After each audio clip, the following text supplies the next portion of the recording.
Vamos a continuar con el tema alimentación en etapa escolar y preescolar.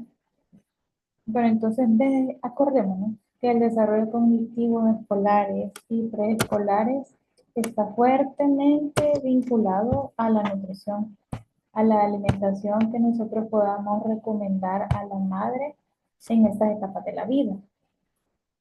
Porque recordemos que durante estas etapas el cerebro se encuentra en pleno crecimiento.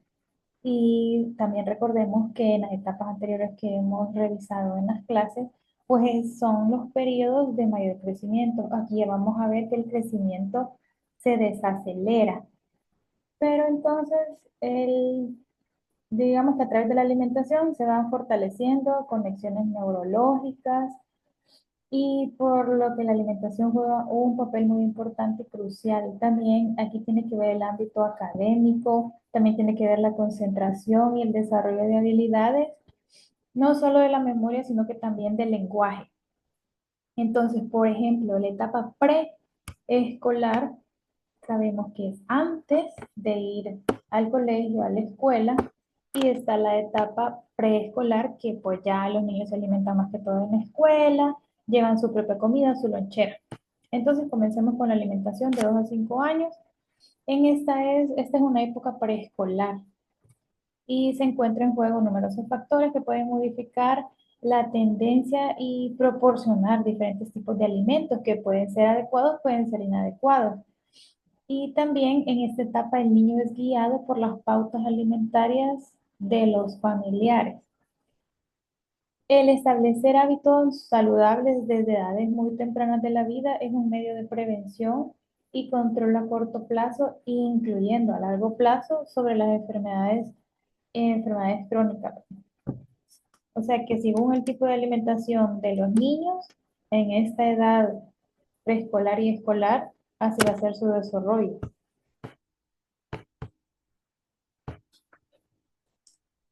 Entonces pensemos en los objetivos de la nutrición en estas dos etapas. Primero es asegurar el crecimiento y desarrollo del niño y también adecuándose a la actividad física que realiza, porque estos niños son bien activos, probablemente, o sea, la mayoría son bien activos porque andan deambulando, corren, juegan. Esta es la etapa de mayor movimiento. Y el segundo objetivo es promover hábitos dietéticos que sean saludables. Aquí se forman los hábitos, en realidad se forman los hábitos y todo depende también de la familia con la que consuman los alimentos, quién se los compre, quién se los provea. En cuanto al desarrollo, es la etapa de crecimiento estable que corresponde a la edad preescolar de 3 a 5 años y la etapa escolar desde los 6 años al comienzo de la pubertad. El crecimiento, digamos, longitudinal del preescolar es de 6 a 8 centímetros cada año y el incremento en kilogramos es de 2 a 3 anuales. En cambio, en etapa escolar se retarda más el crecimiento de estatura y crece de 5 a 6 centímetros cada año y la ganancia de peso es de 3 a 3,5 kilogramos al año. Esas son algunas de las diferencias. El crecimiento en etapa preescolar es mayor, si lo vemos, que en etapa escolar. En etapa preescolar aumenta de peso más lento o menos que en etapa escolar, que sería lo normal. Entonces ahora hablemos de macronutrientes en general en estas dos etapas. Entonces en la escolar, por ejemplo, las recomendaciones de carbohidratos deben suponer del 50 al 60%, que es lo normal. Ustedes pueden andar sobre ese rango de las calorías totales, mientras que las proteínas deben suponer un 10 al 15%. Las recomendaciones de grasa se encuentran de 30 a 35% para los niños de 2 a 3 años y del 25 al 35% de niños mayores de 35 a niños mayores a 35%. Entonces, si vemos esto, sí se puede comparar con los porcentajes de una alimentación que puede tener también un adulto, según los porcentajes, están dentro de lo normal, solo que lo que podemos identificar es que el porcentaje de grasas, pues sí puede ser un poco mayor. Entonces hablamos de ya los macronutrientes, que por ejemplo tenemos los carbohidratos. Del 50 al 55% de carbohidratos, el 90% serán carbohidratos simples, que pueden ser los cereales, tubérculos, legumbres, y el 10% en forma de azúcares simples. El azúcar simple se refiere al azúcar de mesa. Es el azúcar que se le agrega a las diferentes bebidas que consumen los niños. Digamos en el desayuno, si se le agrega azúcar a la leche, si se le agrega azúcar a los refrescos del almuerzo o de la cena, o si hacen refrigerios que contengan, por ejemplo, alimentos helados como paletas que se le agreguen azúcares, es decir, la sacarosa. Pero esa debe de ser el contenido moderado, también para evitar las caries dentales que son bien frecuentes y la hiperlipidemia y también la obesidad. Recordemos que a esta edad sí ya puede desarrollarse el aumento de peso y por consecuencia la obesidad o el sobrepeso. En cuanto a las proteínas, pues esta puede variar de 10 a 15%. Cuando se dice variar, por ejemplo, depende de las edades, puede comenzar desde el 10% al 15% de las proteínas totales, de las calorías totales. Y también se puede, digamos, calcular a través de los gramos por kilogramo de peso, que puede ser hasta 1,2 gramos por kilogramo de peso real, ideal, perdón, con también un 65% de proteína de origen animal. Recordemos que esta es una proteína de alto valor biológico, es decir, que se priorizan las proteínas o los alimentos que que sean de alto valor biológico. Recordando como por ejemplo huevo, requesón, queso fresco, pescado, mariscos. Estas son las más importantes, las de alto valor biológico en comparación a las de bajo valor biológico. Y en cuanto a las grasas, pues no sé qué pensarían ustedes, si las grasas son adecuadas o no son adecuadas a esta edad. Recordemos que los hábitos de alimentación de estos niños, de estos pacientes en edad escolar y preescolar, pues la verdad que pueden pasar en un tiempo del día, pues solos, y tal vez pueden comprar alimentos que no sean tan adecuados o viven con personas que tienen hábitos de alimentación poco saludables y pues sí ingieren bastante contenido de grasa. Y si vemos aquí, como recordamos, puede variar del 30 a 35%, que en realidad según las calorías que consumen serían unas 3 o 4 porciones de grasas al día. Y eso incluye alimentos fritos o algún tipo de alimento fuente de grasa, como puede ser la crema o puede ser, en este caso, el aguacate, porque recordemos que hay grasas buenas y hay grasas no tan adecuadas, no tan saludables. Entonces, las recomendaciones de la ingesta de lípidos en las fases de procesos de la vida están cada vez menos restringidas, o sea que aquí no es que se vaya a restringir en estas etapas de la vida la grasa, porque recordemos que siempre necesitamos un aporte de grasas, en este caso del 30 al 35%, dado que se han observado que dietas bajas pueden aumentar el riesgo de obesidad, las dietas bajas en grasa. Entonces, las recomendaciones del niño preescolar y escolar se basan en una transición entre una dieta rica en grasa y los primeros años de vida hacia una dieta más controlada en grasa. Esto se refiere a que probablemente en las primeras etapas de la vida, pues sí, los familiares pues hayan brindado al niño dietas que sean un poco altas en grasa. Entonces, recordemos de 30 a 35% de grasa por un reparto de 15% de grasas monoinsaturadas como aceite de oliva, frutos frescos, como frutos secos, perdón, como el maní, el 10% de grasa poliinsaturada, específicamente de omega 3, que incluye los pescados, y hasta el 10% restante como grasa saturada.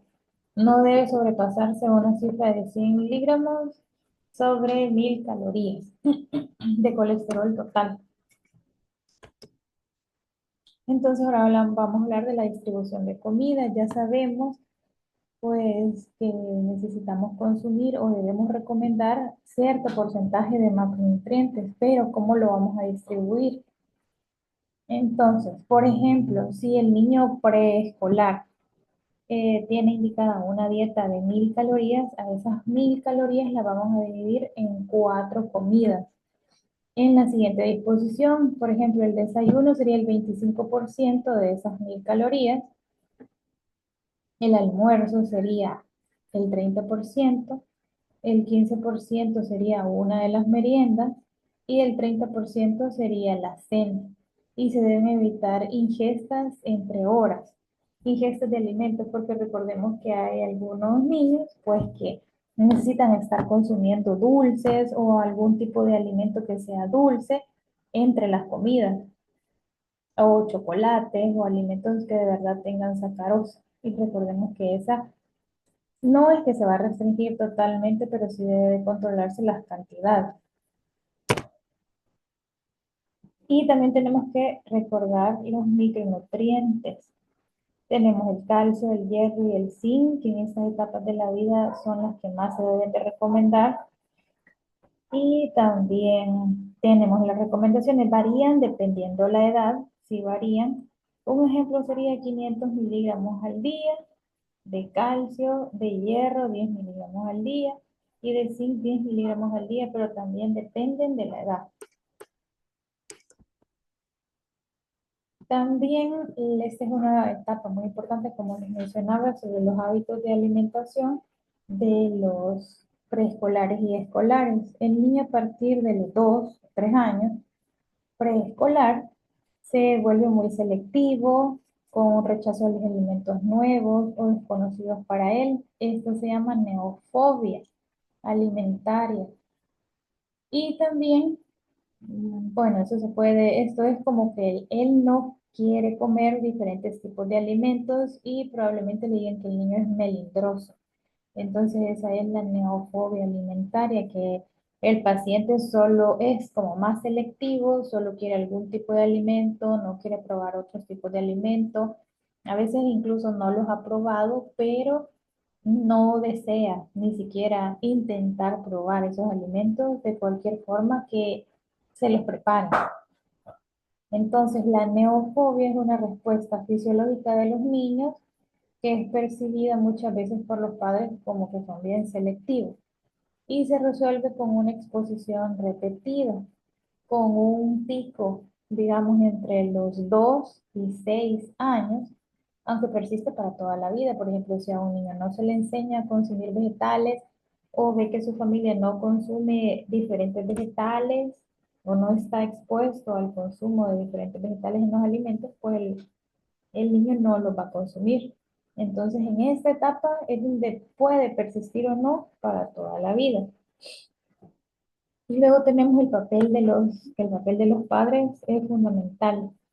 Si los papás le elaboran alimentos que no tengan estos alimentos, pues el niño nunca se va a dar cuenta de que estos alimentos existen ni que tienen buen sabor. Entonces las preparaciones influyen si el niño quiere probar esos alimentos que no desea, sí o no.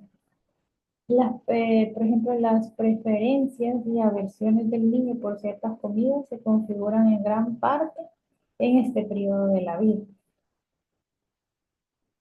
Luego tenemos que también en la edad escolar, la actitud ante la comida cambia, recuperándose el apetito en relación a la edad anterior. Entonces, si comparamos, en esta edad el niño ya tiene más apetito, se puede decir. Probablemente en etapa preescolar los papás pues busquen más las vitaminas porque ven que el niño no tiene apetito, pero es una etapa de la vida.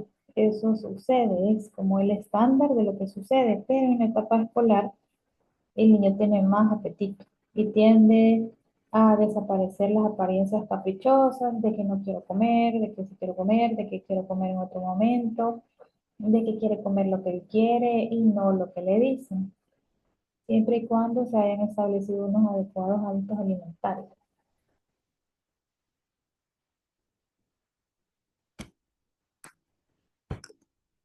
Entonces tenemos algunas recomendaciones en general. Los niños no siempre están interesados por probar nuevos alimentos, entonces es importante que los padres o sus familiares ofrezcan alimentos nuevos en pequeñas porciones. No es necesario que los consuman diariamente, pero sí es necesario que eventualmente se los ofrezcan. Y luego tenemos que los menús deben planearse con tiempo, es decir, los menús que la familia prepara en la casa, porque menos más repetitivos sean, pues el niño va a tener más probabilidades de consumir o de preferir alimentos diferentes. Es importante que el niño descanse unos minutos antes de sentarse en la mesa a comer para acostumbrarse a lavarse las manos antes de cada comida. Los alimentos no se deben ofrecer como recompensa o castigo.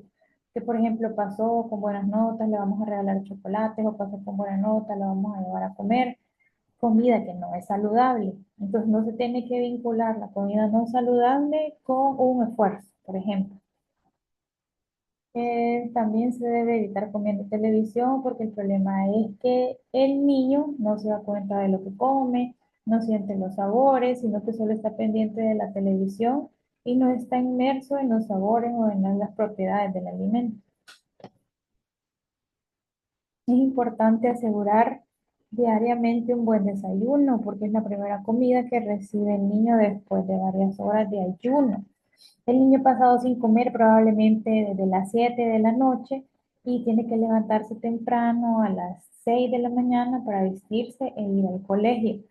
Entonces todo ese tiempo es bastante ayuno y si ponemos que el niño va a desayunar hasta el primer recreo, pues son demasiadas horas sin que el estómago pues tenga comida. Y el aporte de alimentos debe de distribuirse entre 4 o 5 comidas, por ejemplo, 3 comidas fuertes y 2 refrigerios. También se debe asegurar diariamente el aporte de fibra a través de la dieta. La fibra, recordemos que la podemos encontrar en los vegetales y en las frutas. Si nos aseguramos que el niño consuma 3 frutas o 2 vegetales y de hacer un total de 5, pues estamos asegurando que todos los micronutrientes pues van a estar en la dieta. El niño va a estar bien nutrido. Es también admisible el consumo esporádico de golosinas, digamos que sí pueden consumirse las golosinas. Es conveniente establecer pautas de moderación. Esto es con el objetivo de que el niño, cuando esté solo, por ejemplo en el colegio, pues él sepa decidir cuáles son los alimentos buenos, cuáles son los alimentos malos. Por eso no hay en realidad que prohibirles eh, este tipo de alimentos. Pero también presentar de forma atractiva los diferentes alimentos. No sé si ustedes se han fijado que en el plato de comida se pueden poner alimentos con figuras y todo eso para que le llame más la atención al niño escolar o al niño preescolar. Y bueno, esto es como recordatorio cómo debe de verse el plato de alimentación en un niño escolar a un niño preescolar, siempre teniendo en cuenta una cuarta parte de proteína, que puede ser requesón, queso fresco, cuajada, pollo, carne. Recordemos que hay un porcentaje de proteínas que debemos de consumir para asegurar el buen funcionamiento del organismo, para también desarrollo muscular, desarrollo cognitivo, que no solo nos lo dan las proteínas, y también los carbohidratos, que forman una cuarta parte del plato que podemos observar, que pueden ser frijoles, arroz, macarrones, entre otros, que también los necesitamos porque son fuente de energía. Y también los vegetales. Si consumimos 3 porciones de vegetales y 2 frutas, estamos asegurando el aporte de micronutrientes a la dieta del preescolar y escolar. Y sí se puede acompañar con una fruta adicional, por ejemplo, en cada comida o la fruta en forma de refrigerio. Hay unas frutas que tienen más contenido de proteínas, perdón, más contenido de vitaminas que otras, pero si las variamos podemos hacer buenas combinaciones. Y luego tenemos que, por ejemplo, este esquemita que nos ayuda a recordar que necesitamos más frutas y hortalizas, legumbres y frutos secos y una vida activa y social. Luego tenemos que cambiar a agua, elementos integrales, aceite de oliva, también alimentos de temporada. Y tenemos que consumir menos cantidad de sal, azúcares, carnes rojas y alimentos procesados y ultraprocesados. Esto también aplica para preescolar y escolar, ¿verdad? Es decir, recordemos que los hábitos alimentarios inician desde el hogar y esta es la mejor etapa, porque probablemente los niños sean cuidados la mayor parte del tiempo por algún familiar, incluso los papás. Entonces, si la familia tiene malos hábitos, ahí es donde vemos que el sobrepeso y la obesidad, pues también se hereda en el sentido de los hábitos de alimentación. Y bueno, aquí está un poco de las referencias y luego venimos con otros temas.